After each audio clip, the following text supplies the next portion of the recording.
예, 대사께서 조계산으로 가시어 소주와 광주의 두 곳에서 40여 년을 교화를 펼치시니 문인들로 말하면 선인과 속인이 3천에서 5천 명에 이르러 이루 말할 수 없었으며, 예, 대사께서 조계산을 가시든 앞산을 가시든 뒤산을 가시든 아니면 타임머신을 타고 여기에 짠 하고 나타나시든 실은 늘 그 자리에 있습니다.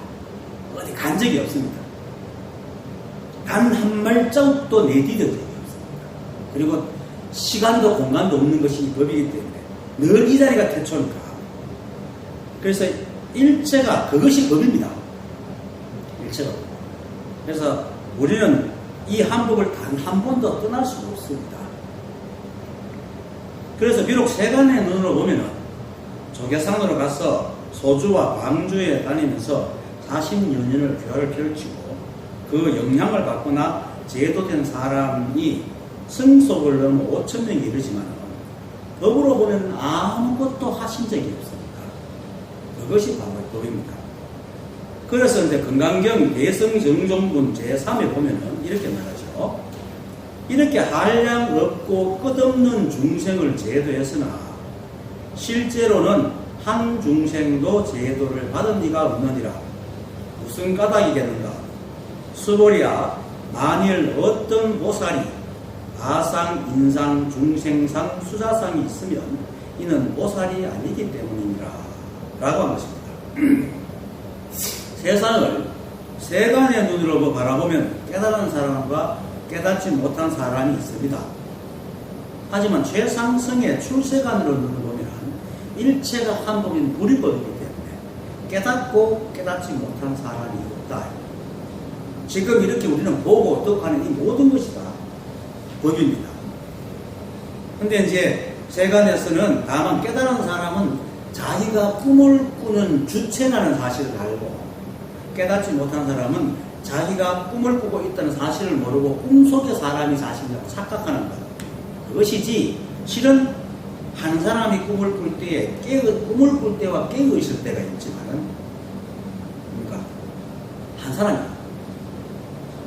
근데 스스로 자신이 꿈을 꾸고 있다는 사실을 모르면은 이제 중생이고 깨닫지 못한 사람이고 다시 문득 자신이 내가 꿈을 꾸고 있지 이렇게 아는 자는 부처다 깨달은 사람. 그래서 한 사람이 꿈을 꾸거나 꾸지 않을 뿐이지 부처와 중생이 사람이 바뀐 게 아니라. 그래서 이 우주에는 중생이라는 게 없습니다. 중생이 없으니 당연히 부처도 없죠. 그러니 제도받은 중생이라는 게 없는 겁니다. 이 우주에는. 그리고 사람들이 한 생각 꿈에서 자꾸 호랑이 잡히고 도망다니니까 편안한 데를 찾으니까 편안한 곳 잡고 해가지고 부처 이렇게 만들어 놓은 거지. 그것도 그런 것들이 모두 많은 사람들이 극하오식의 공업에 걸려가지고 같이 이구동성으로 깨달음이 있고 중생이 있다고 착각을 하는 겁니다. 근데 사실은 일체가 부처고 일체가 법입니다. 그래서 부처랄 것도 없고 법이랄 것도 없습니다. 그래서 부처님께서 가스에게 법을 전수할 때 본래법, 무법법, 법법, 본래 법이라 하는 법, 본래 법은 법, 본법, 무법이다. 그렇게 말해요. 무법이 법이라는 게 없는 게 법이다. 이렇게 말해요. 모두 다 법이니까 법이라고 할 것도 없죠. 그래서 법이라는 게 무엇인가 해요. 그리고 대성정종문에서는 아상 등이 있으면 꿈꾸는 중생이고 아상 등이 없으면 중생이 없는 것이라고 하였지만 이게 또 나중에 금강경 맹지견 불생분 제31에 가면 이렇게 말합니다. 아견, 인견, 중생견, 수자견을 이름이 아견, 인견, 중생견, 수자견이라 한다라고 얘기해요. 결국은 뭡니까? 아견이니까 아상이거든. 나라는 견해, 나라는 상인이 똑같은 거니까. 그러니까 아상이나 인상인이 하는 것도 전부 다 꿈속의 일이다. 실제 있는 게 아니고 꿈속의 일이다. 그러니까 이름일 뿐이지 그런 건 없다는 거죠. 이렇게 착각을 하고 있는 중생들에게 가르치다 보니까 아상을 가지지 마라, 아상을 버려라 하다 보니까 이제 아상이 나온 것이. 그 꿈속에서 헤매니까 호랑이에서 쫓기는 게 아니고 이런 거지. 꿈깬 사람한테 호랑이 쫓긴 사람 얘기할 필요가 없잖아요. 그래서 아상 자체도 없는 거예요. 아상이 인상이 왜? 일체가 법인데 모두가 법인데 거기로 내가 있어요. 그래서 애초에 부처도 중생도 없다. 오직 이 하나밖에 없다. 이 하나가 따로 있는 게 아니고 이렇게 보고 듣고 있는 게 다 하나입니다.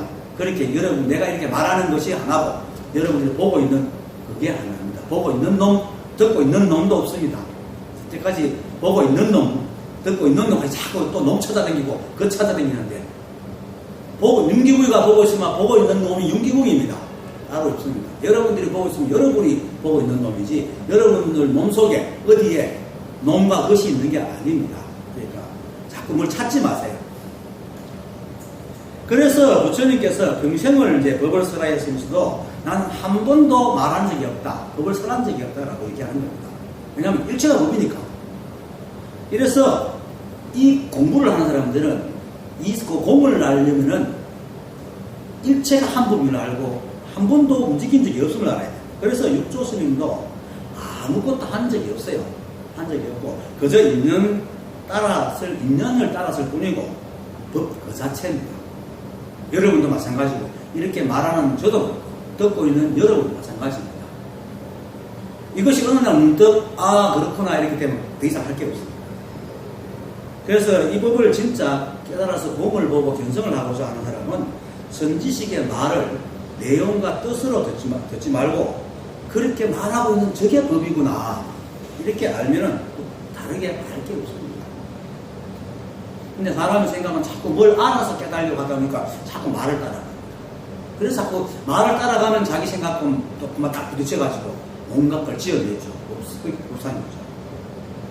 그래서 세간에서 말하는 수행들은 선지식의 말의 뜻과 내용을 알고 그 방법을 따라가야 된다고 생각하지만 최상승의 수행은 뜻과 내용은 필요 없고 그렇게 말하고 있는 그 선지식 듣고 있는 자기 그것이 바로 법임을 깨닫는 것이 최상승의 수행입니다.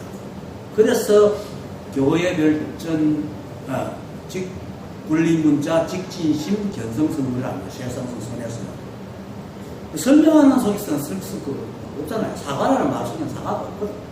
법이라고 아무리 간에 법이 없다면 그래도 하여튼 어쨌든 간에 그래도 사람이 사는 세상이고 또 사람끼리 주고받으니까 또 뭐 육조스님의 행적이 또 다른 의미에서는 사람들이 의미가 있으니까 그래서 육조스님은 본문과 같이 법을 설하시고 있습니다. 저도 그렇고요. 그다음 종지로 말하면 종지로 말하면 단경을 전수하여 이것으로 중요한 정표로 삼게 하였다. 정표가 약자인데 부절 약자입니다. 부절이라는 것은 정표입니다. 부적 같기도 하고 하여튼 들어 보이는 이렇게 옛날에 어떤 군대나 어떤 나란 일로 그때 가면은 보여주는 패 같은 것이 부절입니다. 정표입니다. 근데 단경은 그저 책일 뿐인데 왜 단경을 전수한다고 하고 그걸 정표로 삼을까요? 부처님께서도 앞에서 말했지만 부처님께서도 수많은 설법을 하였지만 한마디도 하지 않았다 그래요. 또 유음선사도 제자들한테 책 보지 마라 그랬잖아요. 그리고 수많은 그 조사들과 선지식들이 항상 하는 말이 문자나 말 따라가지 말고 생각을 해야지 말라고 했는데 그 중에서도 그래도 좀 수승하다고 추앙받는 육조스님이 어찌 책일 뿐인 단경을 전수한다 하고 정표로 삼는다 했을까? 금강경에서도 똑같은 말을 합니다. 금강경 4구계를 수지독송, 즉 받아서 지니고 읽고 외우면은 삼천대천세계를 칠구로 장엄한 것보다도 더욱 그러니까 공덕이 크다고 했습니다. 그래서 이게 받아 지니고 읽고 외우라. 근데 이걸 따라가지고 말 그대로 하다 보니까 사경하는 게 생긴 겁니다. 독성에도 생기고. 근데 그래가지고 안 됩니다. 이 말은 사국이가 말하는 그 뜻을 분명히 알아들어야 되거든요. 가슴이 진리고 있으라는 말은 그 뜻이 가슴에 확 박히라 이 말이거든요. 그래서 그런 것과 똑같습니다. 지금 단경을 그렇게 전수해가지고 이어받고 그 정표로 삼는다는 게 단경에 들어있는 뜻을 확실하게 알아라 이 말입니다. 그래서 단경을 단지 육조 스님의 설법이나 설법을 적은 책으로만 의미하는 것이 아니고 앞편에 수행편에서 이런 말 있잖아요. 무성송에서 개송으로 전해는 있잖아요. 이 개송에 의지하여 수행하면 해능과 천리를 떨어져 있다 하더라도 곧 늘 해능이 의 곁에 있는 것과 같고 이 개송을 닦지 않으면 열구를 대하고 있더라도 천리라 떨어져 있는 것과 같다 이렇게 있죠. 그럼 개송을 의지해서 수행만 하면 그래 됩니까? 아니죠. 개송을 알아듣는 거죠. 법을 깨달으면 일체가 한 법이니까 어디 있든지 같이 있는 거죠. 물론 못 깨달아도 사실 지가 떨어져 있지 자기 생각이 떨어져 있지 몸은 늘 같이 있다. 일체가 한 법이니까. 네. 그것이 이제 금강경에서 똑같은 말이 있습니다. 의법 출생분 제8에 보면은 이 경 가운데서 사국에만이라도 받아지니고 남에게 말해주면 그 복덕은 저 칠보를 보시한 것보다 더 수승하리니 하고는 무슨 까닭이겠는가? 수보리야 여러 부처님들이 안욕따라 삼약삼보리의 법이 모두 이 경에서 나왔기 때문이다. 이렇게 이 경에서 나왔다는 것과 단경을 전수받아갖고 이어받는 것과 똑같은 의미입니다. 그래서 법을 깨달으면 늘 함께 있다. 그래서 신이고 있으라 이렇게 말하는 겁니다. 그렇게 그냥 단지 신이 가지고 왈왈왈 외라는 것이 아니죠. 그래서 수행편의 무상중의 의미가 건강의 말과 다르지 않습니다. 그래서 결국 단경의 그 뜻을 깨닫거나 건강경 사구계를 깨달으면 바로 법을 깨닫는 것이니 해능과 천리 말리 떨어져 있어도 함께 있는 것이고 모든 부처님의 깨달은 법이 나온 자리이기 때문에 그 자리에서 부처님과 함께 있는 것입니다. 그게 이 자리입니다.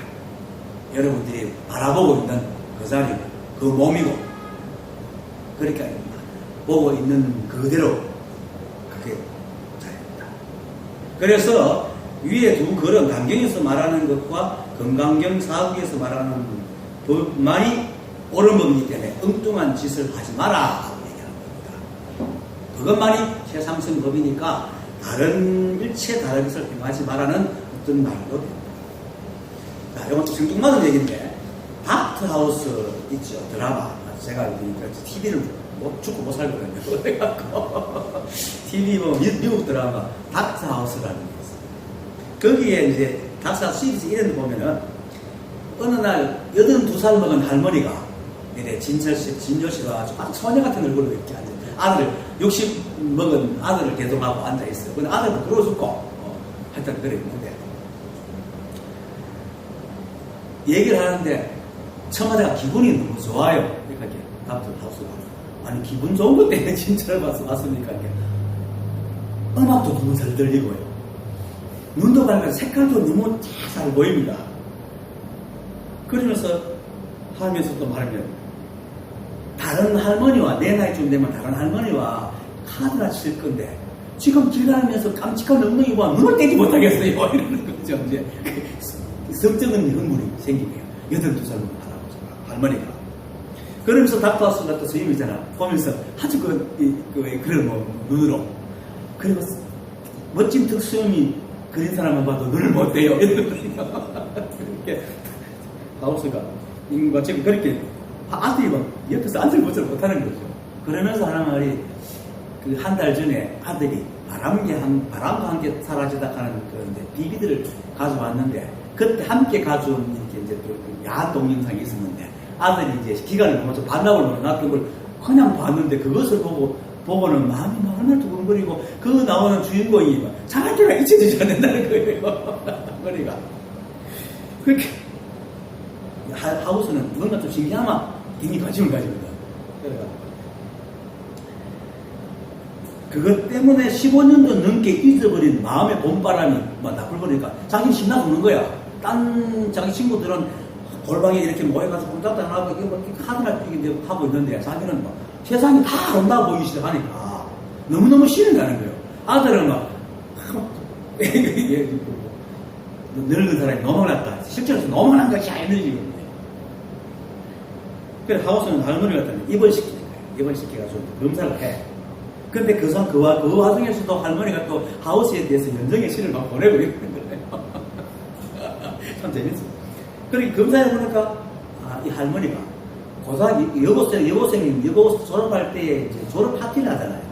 그때 이제 놀다가 시보레를 타고 한 멋진 남성한테 꼬시게 하루만 캔슬을 한 거야. 거기서 매독에 걸린 거예요. 근데 그때 치료한 거야. 치료했는데, 그걸 치료했는데 하니까 완전히 치료되지 않고 잠복해 있었는 거죠. 잠복해 갔다가 60년이 지난 뒤에 깨나가지고 대뇌피질의 성중추를 담당하는 걸 건드린 거예요. 다 먹은 거야, 대뇌피질에. 그래가지고 이제 그런 마음이 생긴 거죠. 그래서 이제 하우스가 다행히 옛날보다 지금 세상이 많이 좋아졌고 로봇계도 있고 뭐도 있고 하면서 페니실린도 굉장히 많으니까 2주간만 다양하게 많이 맞으면 됩니다. 돌려보낸 거예요. 그렇게 아들하고 같이 왔으니까 아들은 말까는 무슨 그런 무리한 소리 하나 하고 도망 뛰고 있고. 그런데 엄마가 그때 그랬다 할게요. 아들 듣고 보니까 네 아버지를 만나기 전이야. 그러니까 아들이 아버지가 첫사랑이라면서요. 그건 맞아. 이건 섹스 문제지 사람 문제가 아니야. 그만큼 당당해진 거예요, 할머니가. 부끄러워할 건데 당당하게 공조를 끼면서 효통도 참 연기를 잘하더라. 그래 보냈는데 이제 또 민망이가 그냥 돌아갔어요. 처방전 맞고 돌아갔는데 그 다음날 또 나타난 거야. 다시 하우스 찾아온 거예요. 하우스는 이제 놀래가지고 연습도 받고 있고 놀래가지고 경계를 떠나버렸으니까 소녀같은 수두의 목소리로 그냥 왔어요. 이러는 거예요. 여기 너무 이렇게 물러서니까 그렇게 물러서면서 하우스가 죄송하지만 여사님의 대뇌피질의 성적 중추가 매듭균 중추를 매듭균 때문에 과도하게 상했는가 봅니다.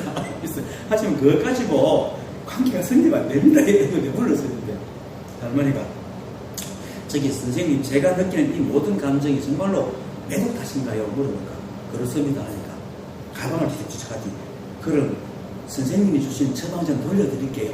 그래 앞으로도 제게 남에게 병을 옮길 일은 없을 거예요.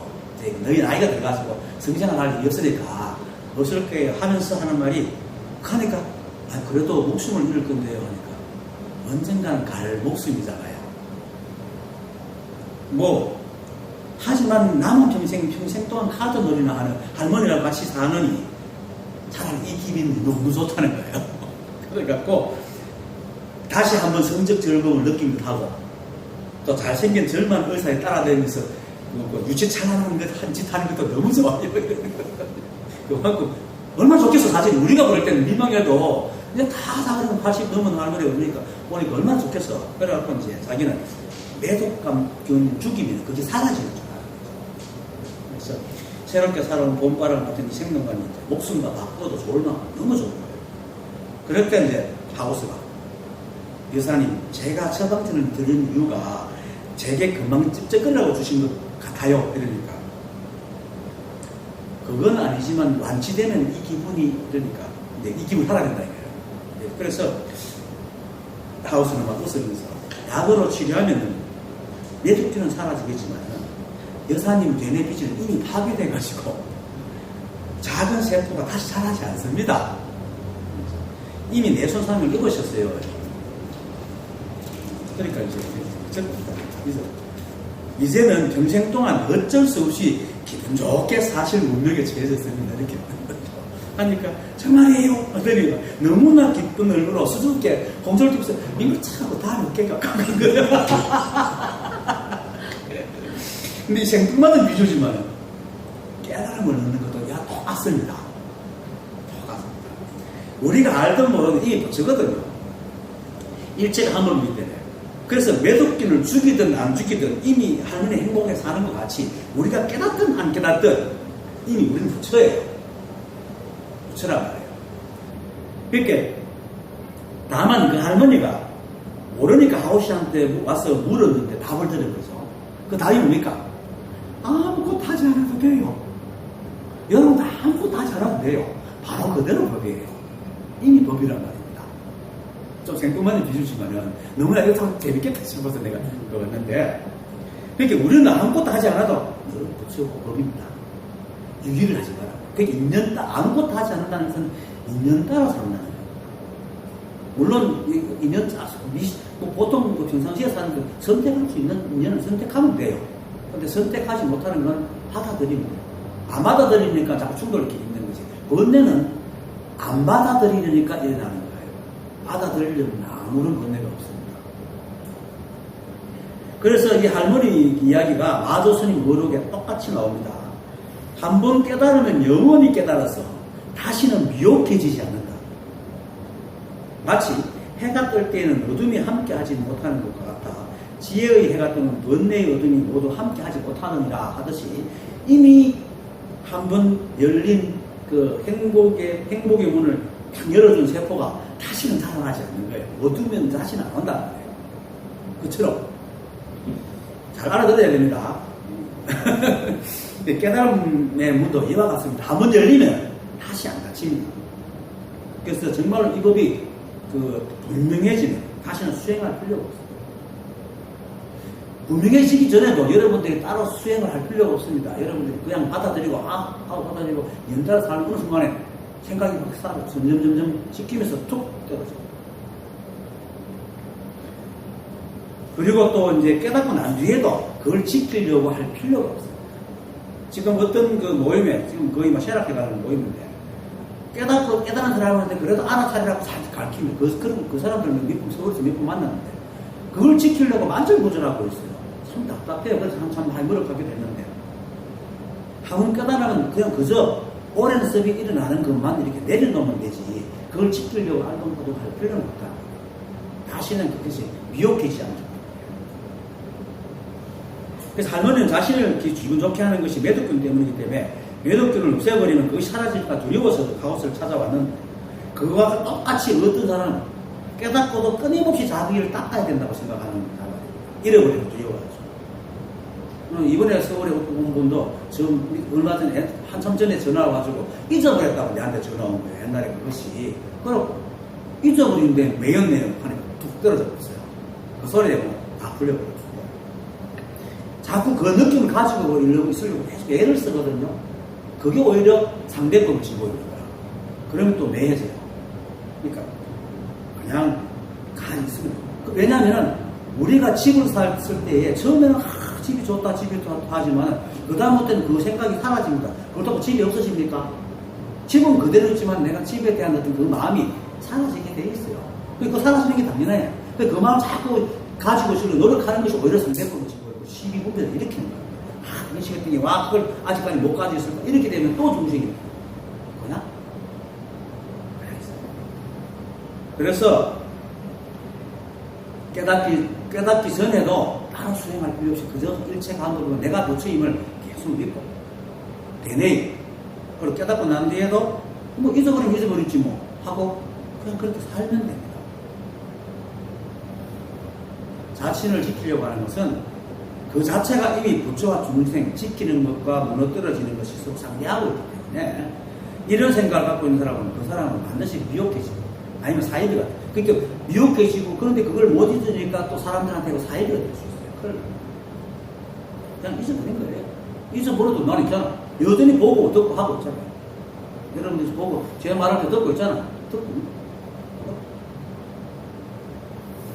그런데 참 아이러니하게도 이런 사람들은 자기가 상대적인 이분법을 가지고 깨달음을 지키려고 했기 때문에 미혹해진 것인데 그 사람 생각을 그렇게 생각 안 하고 내가 이걸 지키는 노력이 부족해서 미혹해졌다고 착각을 해요. 그리고 또 계속 똑같은 짓을 하고 있어요. 지금 수행하는 사람 다 그래요.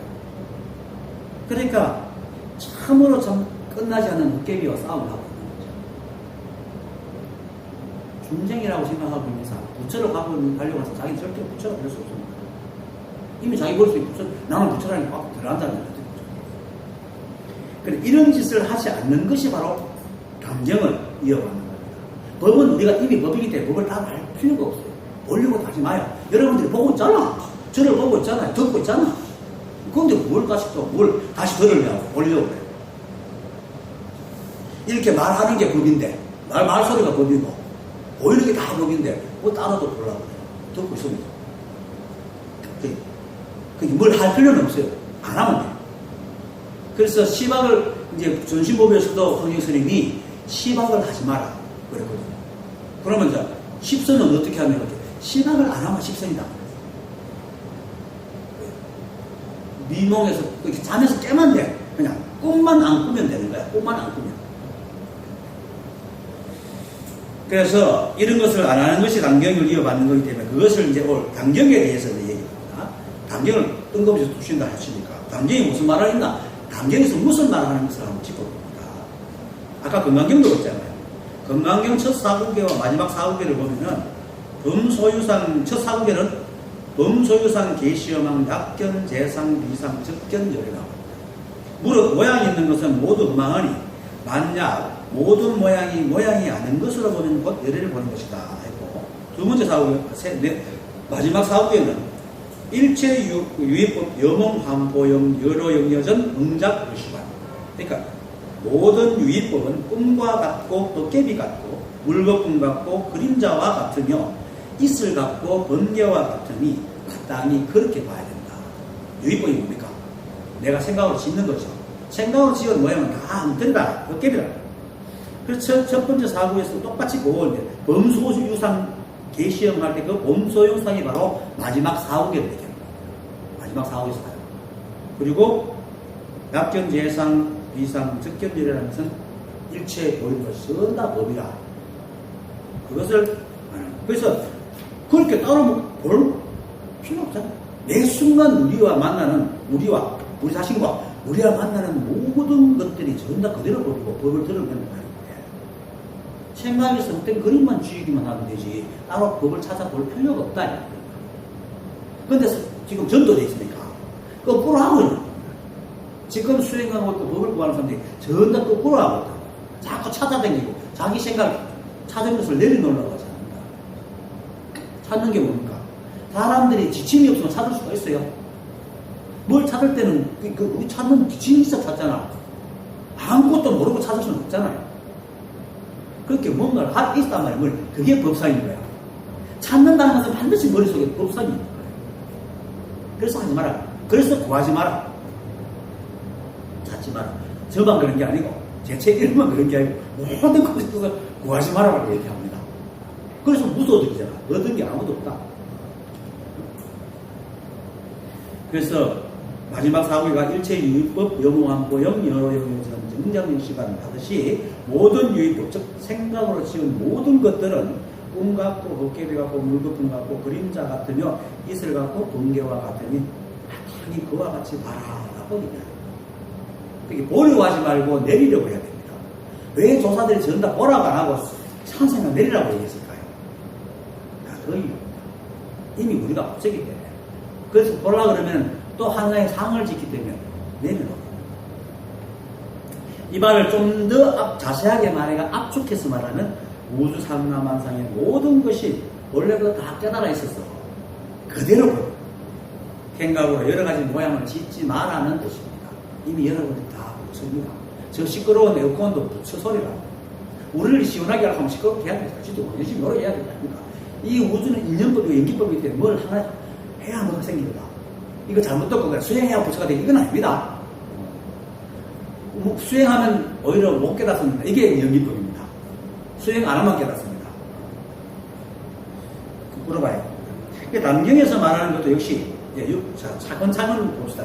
굉장히 많은 말을 했지만 그중에서 육조 스님이 오조 홍인조사한테 원래 계속 있잖아요. 이 중에 앞에 마음은 원래 보리가 법에는 보리가 없고 명경대가 없고 하나로는 부처의 성품이 늘 청정하거늘 어느 곳에 뒷걸과 먼지가 있으리요 이렇게 아무것도 없다는 원래 다른 곳에는 원래 무일물 원래 한물 그러니까 원래부터 완전해서 들고 닦는 수행이나 지키는 일을 할 필요가 없다고 얘기했어요. 그래서 법을 받았습니다. 그리고 조사께서 또 10년간 4년권 통해서 모임을 마치고 이제 그 광주 대봉사인가? 대봉사 저쪽에 당경을 피라고 하여튼 인종법사법 열반경 쓰라는 데 가지고 이제 말하죠.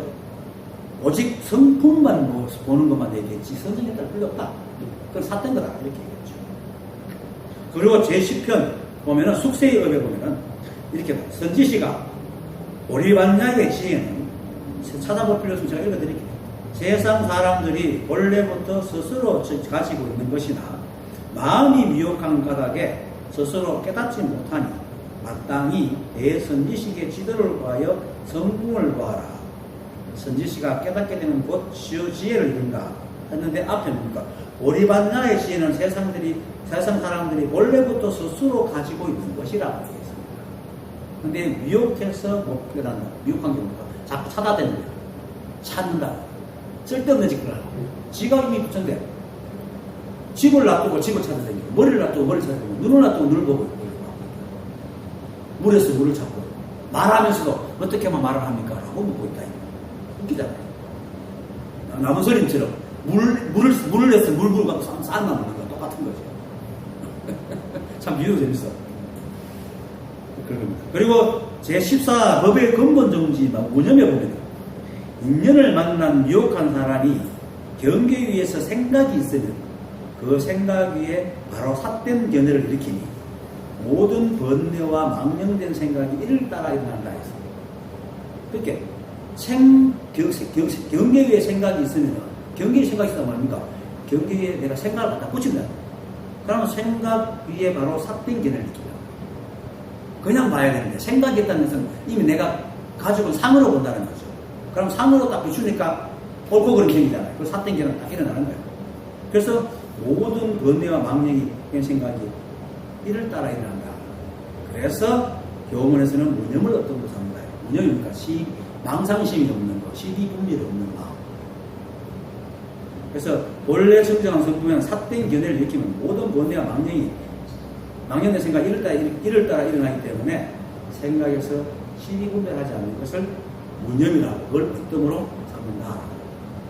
그리고 또 15편 좌선에서 오늘 복습을 하는 겁니다. 지라경을 쭉.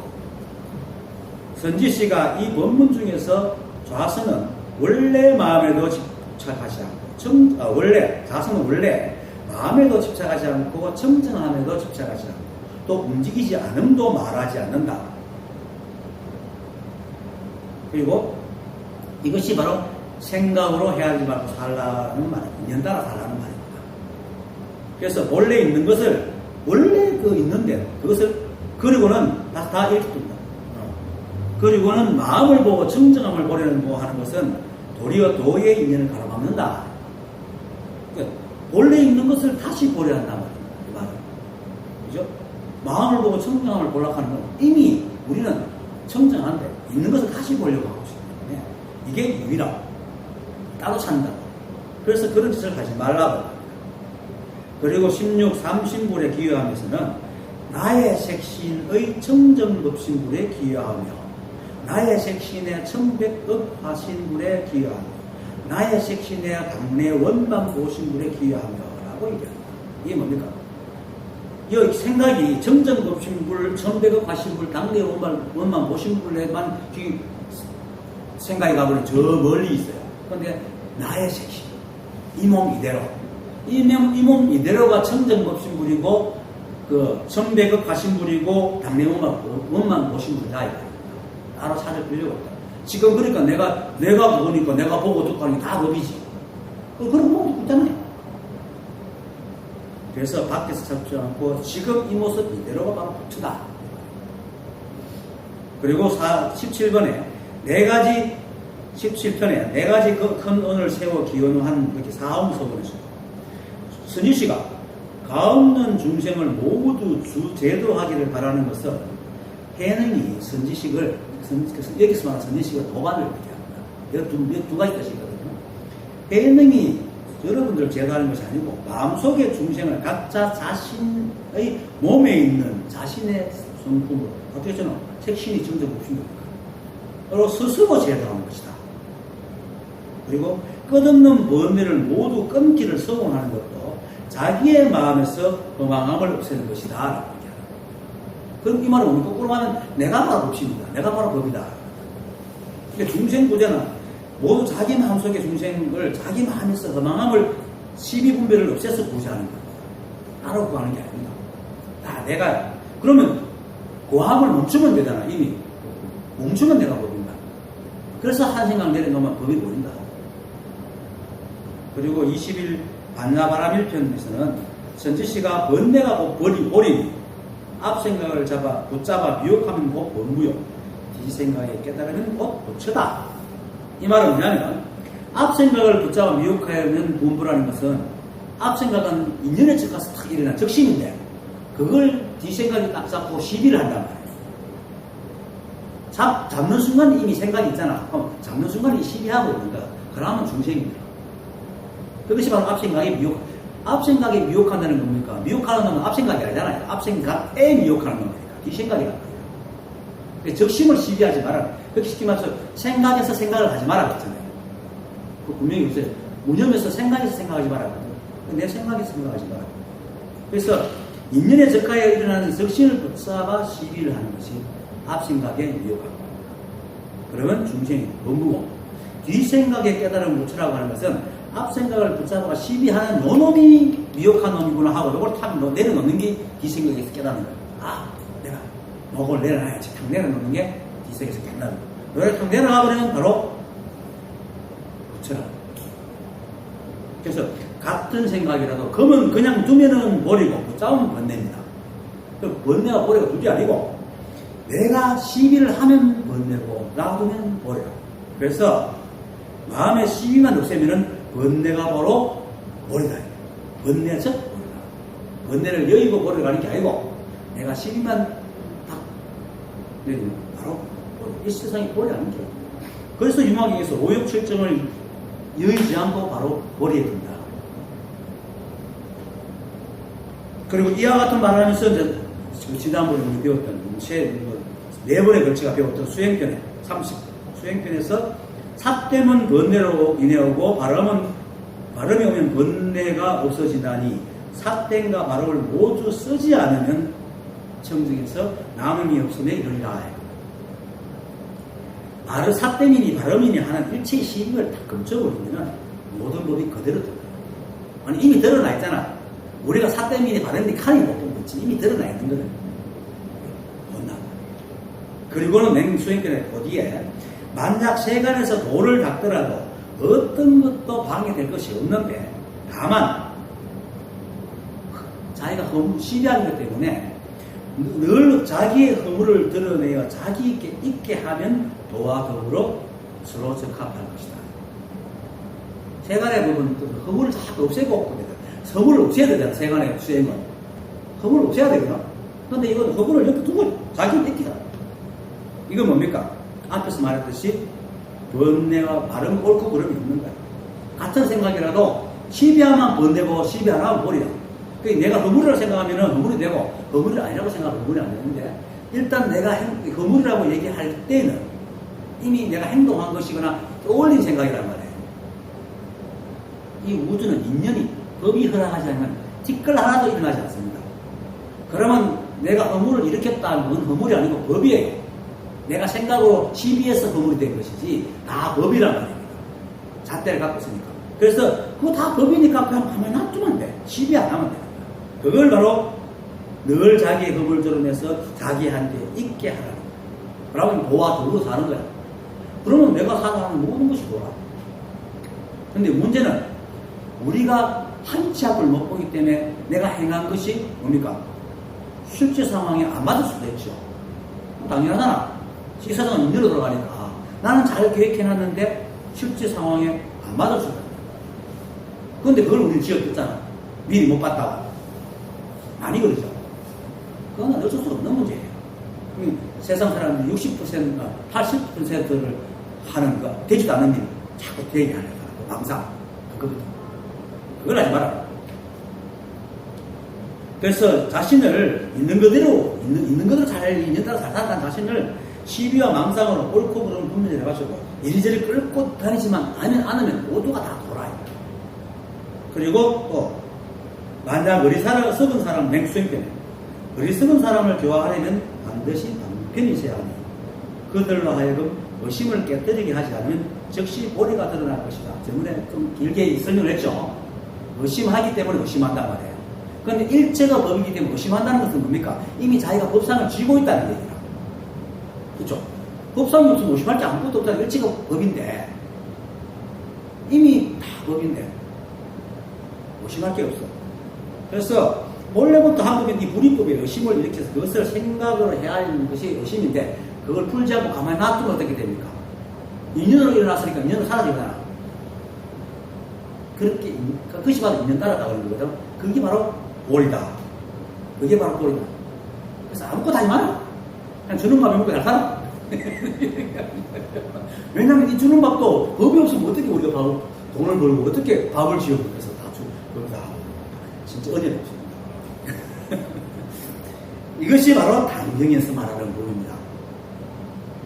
즉 우리를 둘러싸고 있는 모든 이것들 일체 우주 상남한상의 모든 것들은 우리가 시비할 필요도 없고 고칠 것도 없는 아까 생뚱맞은 비유의 할머니가 그거 자기 기분 좋은 걸 유지하려고 매듭을 없애려고 하는 것처럼 수행이라는 어떤 방법과 도구를 막 이렇게 막 안 해도 항상 있는 그대로 안전하게 법이다.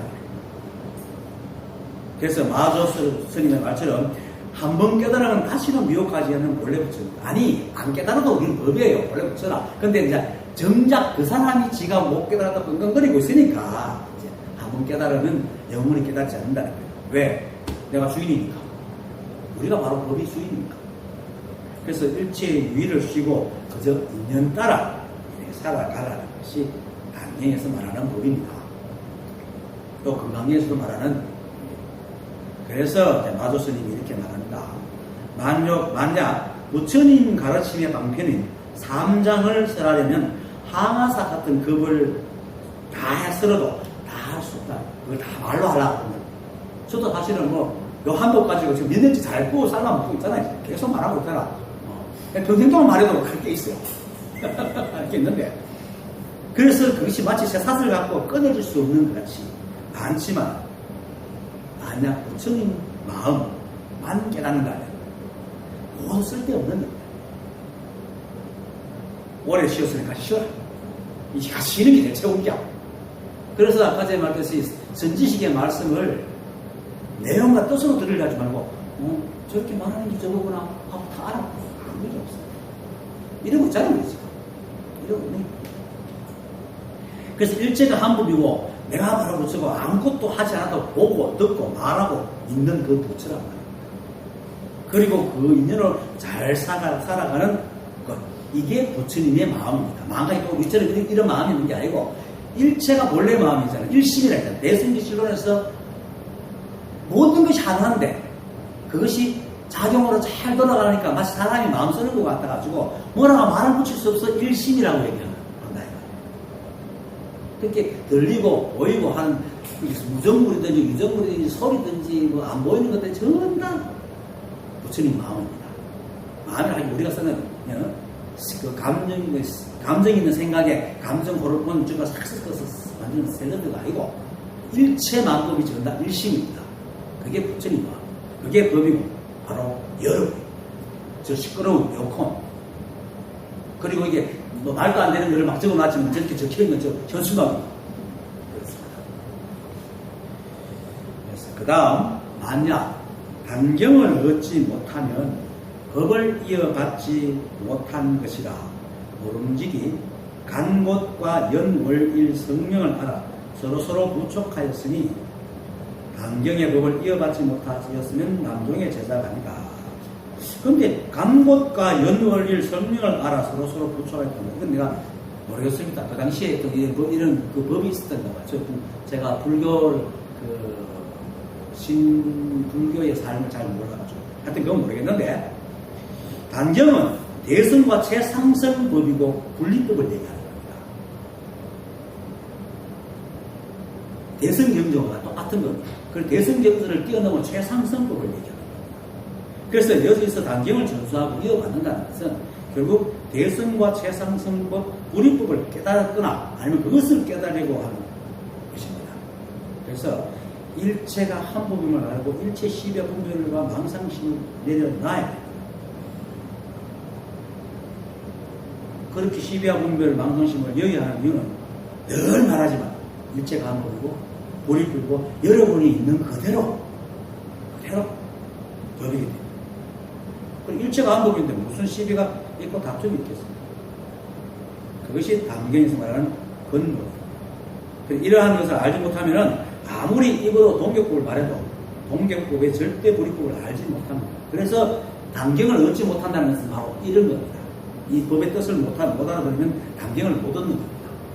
그러면은 남종의 저 제자가 아니라 익심한 남종이라는 것은 뭐 중국이 남종이 있다고 해서 남종이라 하시면 해능이 있는 곳은 다 법이잖아요.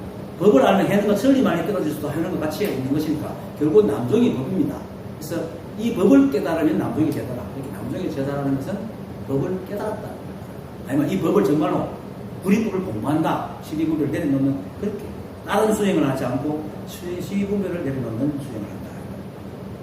그래서 그 다음 단경의 법을 이어받지 못한 사람은 비록 동격법을 말하더라도 근본을 아직 알지 못하여 끝내 다툼을 명치 못하니 다만 법을 얻은 자에게만 수행을 보냈는데 다툼은 이기고 지는 마음이라 도와는 어긋나기 때문이다. 근본을 알지 못하면 그렇죠. 근본을 알지 못하면 배운 게 많아가지고 온갖 사실은 지금 말하고 있는 사람들 보면요 온갖 세상 다 말합니다. 말 안 하는 게 아닙니다. 다 말합니다.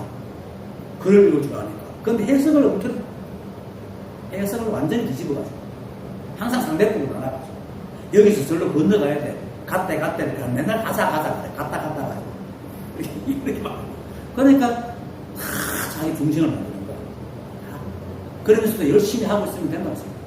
그런데 열심히 하려는 그 마음이 중생으로 맞는지 모르고 아까 말했듯이 열심히 하는 그 마음 여기서 절로 가려고 하는 그 분열된 마음 때문에 깨닫지 못한 줄 모르고 자기 정성이 모자랐다고 평생 동안 그러고 있어요. 그리고 그렇게 닦고 있으면 뭔가 정화되는 느낌입니다. 수행을 오래 하면요 정화된 것 같고 무슨 기분 좋아 조용하고 그 맛이 있어요. 그건 이제 걸려가고 마치 뿅을 맞고 누가 부식게 되고 뛰어올라가고 진짜 그런 그리고 조금만 너그나면 자기치를 지어뜯는 거 시기분이라고 이렇게 그러니까 평생을 가도 안 되고 그러니까 이제 상이 있으니까 막 서로 만나면 네 법이 뭐니 내 법이 뭐니 이게 돈법이 저게 돈법이라고 맨날 다투는 근데 일체가 한 법이라는 걸 딱 알면은 보여 모이면 서로 다 안 다퉈요. 우리는 깨달은 사람끼리는 절대 안 다퉈. 깨달은 사람들은 안 다퉈요. 거기서 이의를 걸고 자기 주장을 하면 아직까지 못 알아서 입으로는 돈법을 얘기하면서도 실제로 그건 모른다. 그러다 보니까 이제 동어 돈순이, 동어 점순이, 점어 점순이 하는 말을 하고 있는가 그게 무슨 편리해? 아무 편리가 없잖아. 그냥 이렇게 살아가면 돼. 그냥 이렇게 살면 돼. 그러니까 조사들이 아무것도 모르는 바보 같으면 그래도 근접인 것 같다 이렇게 말하는 거지. 바보들 봐요. 12분별 없으니까 우리 바보 속으로 안 들어가서 모르지만 바보들은 그거 행복해 보여요. 거짓 걱정이 별로 없어. 그냥 돌아다니는 거야. 물론 이제 우리가 볼 때는 정상인이 볼 때는 좀 처근하게 보지만 그러면 아마 우리가 더 불쌍할 것 같아요. 우리가 더 불쌍해. 맨날 따지고 싸우고 고민하고 맨날 절절절절 하고 선악 하나 따먹은 게 무슨 큰 자랑이라고 시비하면서 한다. 그러면서도 자기가 그거 시비하는 것 때문에 못 깨닫는 줄 모르고 여기를 옳은 걸 못 찾아가지고 옳은 행위를 못 해가지고 안타깝지요. 깨달음은 스스로 깨닫고 스스로 아는 것이지 누구와 토론하고 옳고 그름을 따지면서 깨닫는 게 아니에요. 그게 정말 옳고 그름 따지가 이기는 게 법이라면 세상에 따지기 제일 좋아하는 사람 제일 이겨요. 아니면 하버드대 나온 사람, 서울대 나온 사람들이 빨리 깨달아요. 법은 우리가 왈가왈 할게 못 됩니다. 이미 있는 겁니다. 그리고 우리도 이미 있는 겁니다. 이 육체에 갇혀있는 나를 나라고 생각하지 마세요. 만약에 육체에 갇혀있는 내가 내고 딱 간절되어 있다면 우리 밥 먹어도 절대 소화 못 시키고 다른 건데 뭐. 방식이 다른데 어떻게 소화시키겠어요? 밥 먹었을 때 소화되는 이유가 바깥과 우리는 하나라는 거예요. 숨을 쉴 때 그 호흡이 들어가가지고 산소가 오는 때 우리 머리가, 우리 몸이 움직이는 게 전부 다 형체만 다르게 하고 싶고 다 하나기 때문에 다르게 하는 거예요. 그런데 불구하고 이런 법이 우주 변방이 아주 작은, 그것도 시비분별도 여의지 못하고 자기 생각 하나도 제대로 어떻게 하지 못하는, 감정도 제대로 가지지 못하는 그 인간이라는 종족이 옳다고 하면서 막 따져가지고 탁 한다고 그 법이 정명이 되겠어요? 말도 안 되는 소리죠. 진짜 참 기가찬 일이죠. 그런 생각하는 자체가 참 웃깁니다. 그러니까 부처님께서 안타까워가지고 중생의 생각이 전도된다라고 얘기합니다. 그런데도 생각에 덫에 빠지면 이게 도구가 덫에 빠지면은 그러고 있는 자신을 발견하지 못해요. 사람들마다 약간의 도구만이 나눠져 있어요. 자기 생각이 못하는. 근데 깨닫고 나면은 어떻게 해도 상관없어요. 물론 이 말도 사실 안 맞는데, 저는 깨닫고 나면 시비를 안 하기 때문에 제가 혼자 소리를 안 하거든. 그냥 살거든요.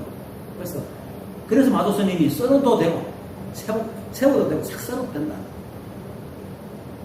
이 말을 듣고 내 마음대로 해야지 가만 아직까지 못 깨달았어요. 좋고 나쁨이 있어요. 근데 이 말을 사람들이 내가 사실은 옛날부터 보면 이런 글을 써놓으면 그럼 지 마음대로 하지 않을까 막 싸우러 오는 사람이 있어요. 그렇게 말하는 그 생각이 분별하는 생각. 그걸 없애면 아무 일 없다고 우리도 못 알아봐. 끝까지 참 많이 싸웠어요.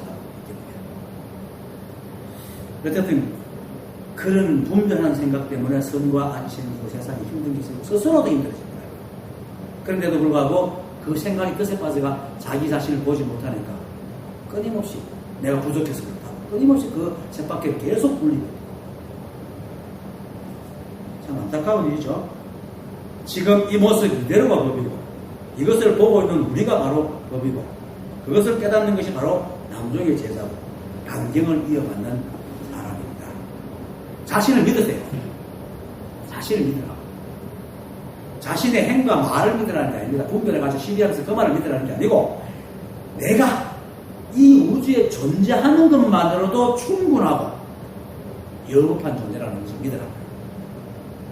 그런 말 했죠. 어느 드라마 어느 그 영화에서 너만으로도 충분하다 이런 말 하잖아요. 너만으로도 충분하다. 여러분만으로도 충분합니다. 그러니까 따로 가지 마세요. 그리고 아무것도 하지 않아도 되는 진정한 법이고 부처님이 바로 여러분입니다. 아무것도 하지 않는다는 겁니까? 일체 시비를 하지 않는 유의적인 행위를 멈추는 거예요. 사실은 이게 바로 참수행이고 법을 얻으는 자의 모습입니다. 이게 바로 곧 인연 따라 살아가는 겁니다. 바로 가지 마세요. 이미 다 가지고 있습니다. 오늘 밥 마시겠습니다.